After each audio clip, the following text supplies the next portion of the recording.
వరము అట్టుడిగిపోయే పరిస్థితులు కనబడతా ఉంది. అసలు రాజమండ్రిలో ఇన్ని ఘటనలు, మహిళలపైన వేధింపులు, హత్యలు, మానభంగాలు లాంటివి మరి రాజమండ్రి వేదికగానే ఎందుకు జరుగుతూ ఉన్నాయి?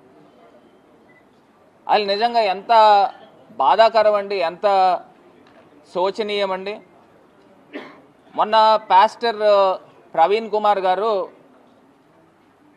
ఆయనది హత్య లేకపోతే యాక్సిడెంటా, ఈ రెండాటిల్లో పోలీస్ డిపార్ట్మెంట్ ఇంకా నిర్ధారించలా. నాకు తెలిసి మరి నిన్నటిదాకా కూడా పోస్ట్ మార్టం రిపోర్ట్లో డాక్టర్స్ కూడా ఇంకా ఏం రకమైన వాళ్ళు అనౌన్స్మెంట్ చేయలే. నేను ఒక అంశం అయితే చెప్తా ఉన్నా, నిజంగా గవర్నమెంట్ యొక్క వైఫల్యము ఎంత కొట్టొచ్చినట్టు కనబడుతుందంటే, సాక్షాత్తు నారా చంద్రబాబు నాయుడు గారి కొడుకు ఆయన రాష్ట్రానికి ఒక మంత్రి కింద వ్యవహరిస్తూ, ఒక గౌరవమైన బాధ్యతల్లో వ్యవహరిస్తూ ఆయన ట్వీట్ చేశాడండి. నారా లోకేష్ గారి ట్వీట్ ఏంటంటే, పాస్టర్ ప్రవీణ్ గారికి హఠాన్ ఏ రకంగా ఇవ్వాలి, పోస్ట్ మార్టం రిపోర్ట్ ఇవ్వకోకుండా, ఇంకా వాళ్ళు అనౌన్స్ చేయకోకుండా అది యాక్సిడెంటా హత్య అనేది మీరు ఏ రకంగా ట్వీట్ చేస్తారు? అంటే మీరు ప్రభుత్వం యొక్క వైఫల్యాన్ని కప్పిపుచ్చే కార్యక్రమం చేస్తూ ఉన్నారా అని అడుగుతా ఉన్నా. ఎంత దారుణం అండి. ఇప్పుడు మనుషుల ప్రాణం అంటే మీకు ఏ రకమైన విలువ ఉంది అని అడుగుతా ఉన్నా. ఇప్పుడు ఆ పాస్టర్ గారు క్రైస్తవులే కావచ్చు, క్రైస్తవులైనా హిందువులైనా ముస్లింలైనా ఎవరైనా మనుషులే కదండి. మరి ఆ మనుషుల యొక్క హత్య జరిగింది అని చెప్పి మొత్తం క్రైస్తవ సంఘాలు అందరూ ప్రజలందరూ కూడా భావిస్తూ ఉంటుంటే దాన్ని ఇమీడియట్గా సత్వరమే దాన్ని దర్యాప్తు చేసి అసలు ఇప్పుడు దాకా రిపోర్ట్ ఇవ్వకోకుండా ఎందుకు ఆగుతూ ఉన్నారనేది అర్థం కాని ప్రశ్న కింద కనబడుతూ ఉంది ఈ అంశము. రెండోది, మొన్న ఫార్మసిస్ట్ ఉన్న పాప అంజలి 6th ఆమె ఫైనల్ ఇయర్ చదువుతున్న పాప, ఆమె సూసైడ్ చేసుకున్నది. ఎందుకు చేసుకున్నది, ఏ కారణంతో చేసుకున్నది, మొత్తము ఇక్కడ సూసైడ్ నోట్లో మొత్తం క్లియర్ కట్గా ఆ అమ్మాయి రాసుకుని ఇట్లా జరిగింది, నాలాగా వేరే అమ్మాయికి ఎవరికి కూడా జరగకూడదు అని ఈ పలానా ఈ దీపక్ అనే ఏజిఎం కిందన బొలినేని హాస్పిటల్లో, కిమ్స్ హాస్పిటల్లో అతను ఉద్యోగం చేస్తున్న వ్యక్తి, అతని ట్రాక్ రికార్డు కూడా చాలా బ్యాడ్గా ఉందని కూడా తెలుస్తూ ఉంది. మరి అతను ఇలా ఈ రకంగా నన్ను టార్చర్ పెట్టాడు, ఇంకా ఆ అమ్మాయిని కొట్టిన ఫొటోస్ కూడా ఉన్నాయి, అవి కూడా త్వరలో న్యాయం జరగకపోతే ఇవన్నీ కూడా రిలీజ్ చేస్తాం.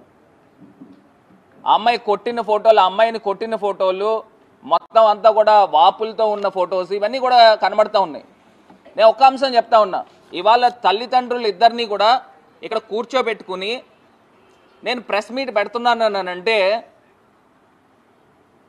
అసలు గవర్నమెంట్ వైఫల్యం కింద కనబడుతుందా లేదా అని అడుగుతాను. అసలు తల్లిదండ్రులు ఒకవేళ న్యాయం జరిగితే నా దగ్గరికి ఎందుకు వస్తారండి? అక్కడ హాస్పిటల్ దగ్గర గడిచిన 3-4 రోజుల నుంచి కూడా పడిగాపులు కాస్తూ ఉన్నారు.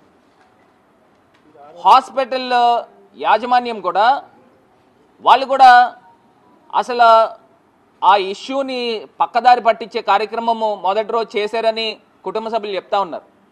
నేను ఒకటే అంశం చెప్తున్నా, హాస్పిటల్ మేనేజ్మెంట్ ఏదైతే ఈ దీపక్ అనే వ్యక్తి మీ దగ్గర ఏజిఎం కింద పనిచేస్తూ ఉన్నాడు, ఏదైతే ఆ అమ్మాయి ఏదైతే ఆ డ్రగ్ తీసుకుని ఉందో ఆ డ్రగ్ తాలూకా విషయాన్ని పిల్ల తల్లిదండ్రులకి 3వ రోజున అంటే మంగళవారం రోజున కాలేజ్ యాజమాన్యము ఏదైతే వికాస్ కాలేజీలో చదువుతుంది ఆ మేనేజ్మెంటు, అక్కడ ఉన్న స్టూడెంట్స్ వీళ్ళందరూ కూడా వచ్చి రోడ్డుపైకి వచ్చి ధర్నా చేస్తే అప్పుడు ఈ హాస్పిటల్ మేనేజ్మెంట్ ఈ పలానా బ్రోమైడ్ అనే 10 mg డ్రగ్ని తీసుకుందని అప్పుడు చెప్పారంట. మరి ఇది ఎంత అన్యాయం అండి. అసలు నేను ఇప్పుడు మా తాలూకా డిమాండ్స్ ఏంటనేది క్లియర్ కట్గా ఇప్పుడు చెప్పదలుచుకున్నాం. ఒక ఆడపిల్లకి అన్యాయం జరిగితే ఆమె సూసైడ్ చేసుకుని సూసైడ్ నోట్ క్లియర్ కట్గా ఆమె మెన్షన్ చేసి నేను చనిపోతాను, నా యొక్క అవయవాలు ఏవైతే ఉన్నాయో ఇవన్నీ కూడా డొనేట్ చేయండి, నేను మళ్ళీ బతకాలి, నేను మళ్ళీ పుట్టాలని కూడా అనుకోవట్లేదని మనసు విరిగిపోయేలాగా అమ్మాయి రాసిన సూసైడ్ నోట్లో రాసుకున్నది. ఆ సూసైడ్ నోట్ దొరకనంత వరకు ఆ దీపక్ అనే వ్యక్తి అదే హాస్పిటల్లో మొత్తము ఆ విషయాన్ని తారుమారు చేసే కార్యక్రమంలో నిమగ్నమై ఉన్నాడు. నేను ఒకటే మా తాలూకా డిమాండ్ ఏంటంటే సీసీ ఫుటేజెస్ని ఇమీడియట్గా బయట పెట్టండి.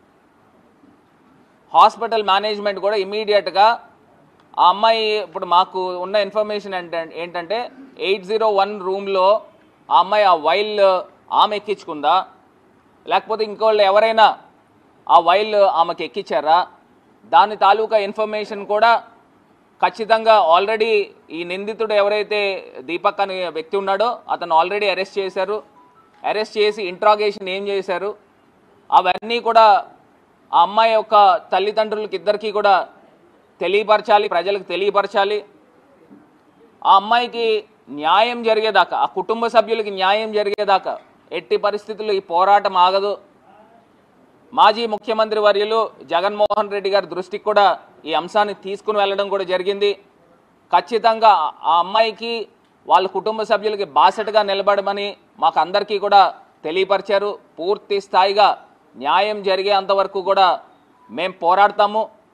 ఏదైతే ఆ నిందితుడు ఎవరైతే ఉన్నారో కొన్ని సెక్షన్స్ కూడా పెట్టడం జరిగింది. నిన్న కూడా చెప్పాను నేను, నిన్న పోలీస్ డిపార్ట్మెంట్ కూడా ఎఫ్ఐఆర్ కాపీ 23వ తారీఖున ఎఫ్ఐఆర్ కాపీ రాత్రి 11 గంటలకి ఎఫ్ఐఆర్ నమోదు చేశామని చెప్పారు. కానీ ఎఫ్ఐఆర్ దాంట్లో ఈ డేట్ చూస్తే 24వ తారీఖు కనబడుతుంది. అసలు ఎందుకు 23వ తారీఖు ఏమో మీరు స్టేట్మెంట్ ఇచ్చారు, మీడియాకు కానీ లేకపోతే కుటుంబ సభ్యులకు కానీ పబ్లిక్ డొమైన్లో పెట్టారు. కానీ ఎఫ్ఐఆర్ కాపీ మటుకి 24వ తారీఖు ఉంది. ఎందుకు ఈ రకమైన మిస్టేక్ వచ్చిందనేది కూడా నేను ప్రశ్నిస్తూ ఉన్నా. ఎందుకంటే అనుమానాలకు తావుతీస్తుంది. ఎందుకంటే ఇవాళ కుటుంబ సభ్యులందరూ కూడా వచ్చి, తల్లిదండ్రులు ఇద్దరు కూడా వచ్చి కూర్చుని అసలు ప్రెస్ మీట్ పెట్టే దౌర్భాగ్యం ఎందుకు వచ్చిందని అడుగుతా ఉన్నా. అసలు ఆ హాస్పిటల్ మేనేజ్మెంట్ని ఎఫ్ఐఆర్లో నమోదు చేశారా? వాళ్ళు బాపోతా ఉన్నారు, వాళ్ళు చెప్తా ఉన్నారు, వాళ్ళు మాట్లాడే మాటలకు పొంతన ఉండట్లేదు. ఆ అబ్బాయి ఆ రోజంతా కూడా, ఆ రోజు సూసైడ్ చేసుకున్న రోజున రాత్రి అంతా, ఆ రోజంతా కూడా అక్కడే హాస్పిటల్లో సాక్ష్యాలు తారుమారు చేయడానికి విశ్వ ప్రయత్నం చేశాడు. ఎప్పుడైతే ఆ సూసైడ్ నోట్ దొరికిందో అప్పటి నుంచి అబ్స్కాండ్ అయ్యాడు అని చెప్పేసి మరి చెప్తా ఉన్నారు. ఎంత దారుణం అండి.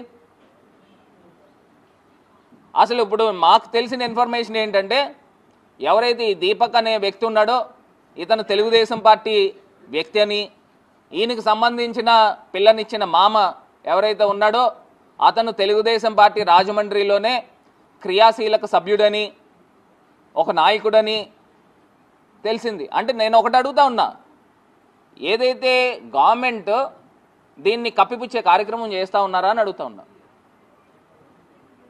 ఎందుకు ఈ దౌర్భాగ్యమైన పరిస్థితి తీసుకుని వస్తూ ఉన్నారు? ఈ విషయాన్ని ఇక్కడతో ఆపే సమస్య లేదు.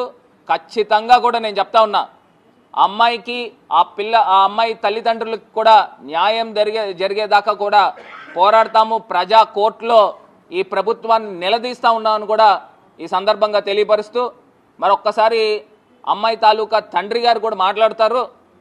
ఆయన చెప్పిన మాటల్లో కూడా ఒకసారి విందాం. గట్టిగా చెప్ప